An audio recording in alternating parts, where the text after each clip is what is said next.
The Hebrew Bible, sacred text for Jews and Christians, begins with creativity. Most of us know the line from Genesis 1:1, in the beginning, God created. In the less well-known version of creation from the mystical Jewish tradition, God takes a deep breath in, contracting God's self, creating room for other things to arise, and creating darkness. When God says, "Let there be light," in this traditional story, 10 vessels of primordial light enter into the world. And this is before the sun and the moon and the stars were created. This is a different kind of light. But the vessels are fragile and the pressure is so great that they shatter, showering the earth with sparks of this divine light.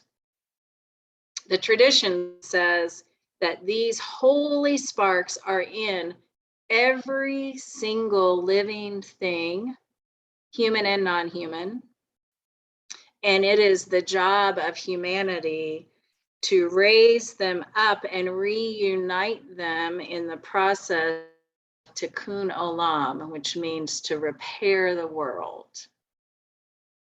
In this way, human beings participate in the ongoing co-creation of this world. Yesterday, the world lost an incredibly important feminist theologian named Rosemary Radford Ruether. She was 85. She was a radical Catholic scholar who advocated for the ordination of women in the Catholic Church. Perhaps her most well-known book was entitled Sexism and God Talk Toward a Feminist Theology. It was published in 1983. She was also an incredibly deep thinker around issues of ecology and environment, part of the so-called eco-feminist movement. And she published Gaia and God, an eco-feminist theology of earth healing. She, among many others, questioned the Western Christian doctrine of creation ex nihilo, those Latin words meaning the idea that God created the world out of nothing. Instead, Radford would say that the material world, the stuff of life, the stuff we are made of, coexisted with this mysterious divine power from the very beginning. And we cannot be separated from it. Again, in our living, we participate in the ongoing co-creation of this world. There is nothing totally new under the sun. But we have the unique ability to take what life gives us, the stuff of life, and to do something unique with it, with our lives, to put more beauty into the world.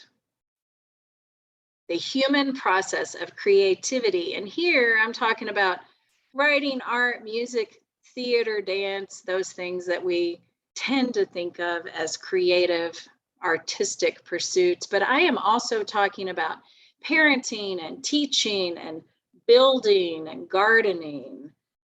Any of those pursuits in life can be creative. All of those processes of creativity raise up the divine spark within us, but not just within us, also in those around us.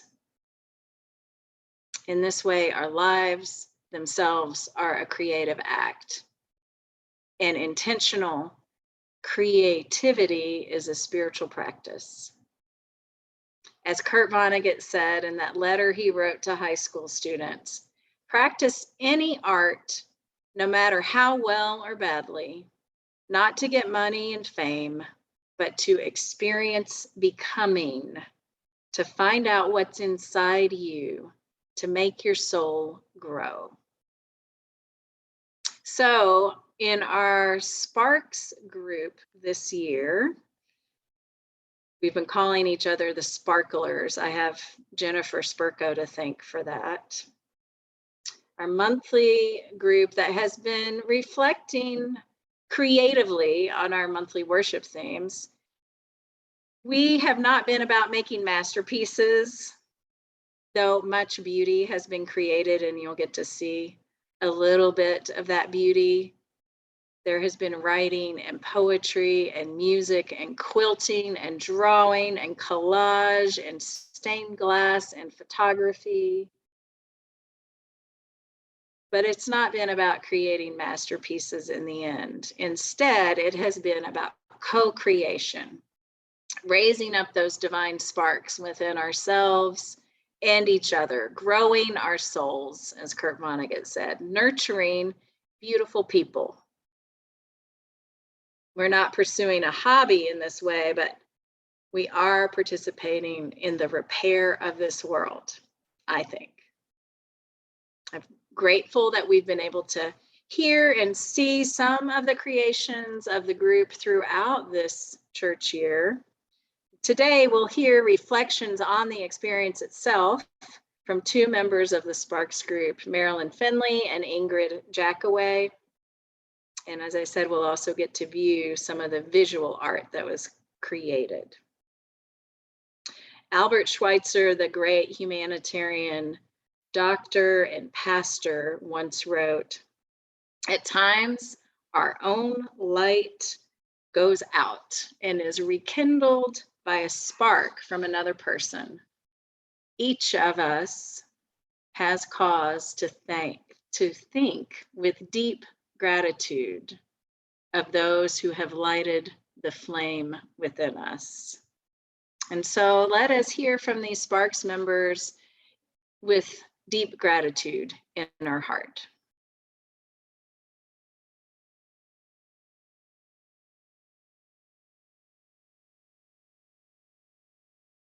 There we go. I'm going to start off with a very short Rumi poem that seemed apropos. There are guides who can show you the way. Use them, but they will not satisfy your longing. Keep wanting the connection with presence with all your pulsing energy. The throbbing vein will take you further than any thinking. Muhammad said, "Do not theorize about essence. All speculations are just more layers of coverings. Human beings love coverings. They think the designs on the curtains are what is being concealed. Observe the wonders as they occur around you. Do not claim them. Feel the artistry moving through and be silent." So as Laura invited, I put together a little reflection on the wonderful experience we had with Sparks. The task set before us to create something from our monthly service themes, aided by well-articulated prompts with license to go anywhere. The pleasure of this invitation was undeniable. It would have been worth doing if that's all there was to it. For to start with nothing and come up with something is gratifying in a self-affirming way, but also in a connected way. Our little band of creators was united by our monthly themes that were themselves connected to service, to our fellowship, and the world of similar seekers. Our monthly service themes shined with promise for uplift and understanding. Digging into potential meanings or just riff off these themes gave me an opportunity to ponder more spiritually each month. Often these felt like revisiting a held truth, and with some poking and extending, finding out if that truth did indeed still hold. Is love a higher state of being? Can we equally embrace everyone? Everyone. Is democracy a beautiful moral idea? Does age offer grace as well as wisdom? Is seeking beauty a spiritual act? Are intentions truly good if they do not lead to action? Does admitting vulnerability lead to connectivity? Is incremental betterment a sufficient goal? Should simply seeing others for who they are be a minimal standard? Is blessing something more than good luck? There was time each month to dwell within these thoughts and questions, time that would not otherwise been allotted. There's something to be said for dedicating time to spiritual ponderings.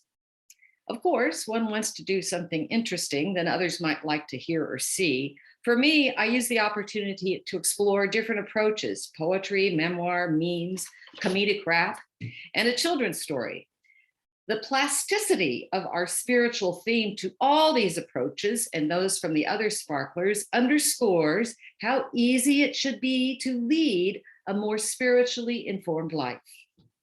At the end of each month, when we shared with one another, was also the moment of acceptance of whatever anyone did, of what you were offering up, of whoever we are. I don't know about you, but moments of acceptance just feel like the spirit is moving through each of us. I am very grateful to have been involved with you Sparks.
Hi, I'm Ingrid Jackaway. I have been a member of FOOF for about a year and have been very delighted at what a warm and welcoming community I have found here.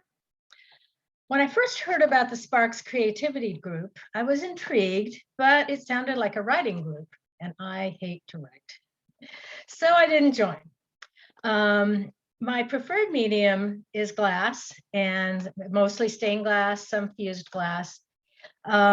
And it wasn't until several months later that my eyes were open to the fact that this group really welcomed people that worked in a variety of media. So I decided to join the group, and I am so glad I did. It has become a place where I can play creatively and explore spiritual topics. The group encouraged me to try some techniques I had not done before without fear of failure. I had not done large mosaics, but I felt drawn to make one for my first project. It was great. I didn't need to worry about whether I finished it in time, which I didn't, whether any pieces might fall out. I was making it for myself.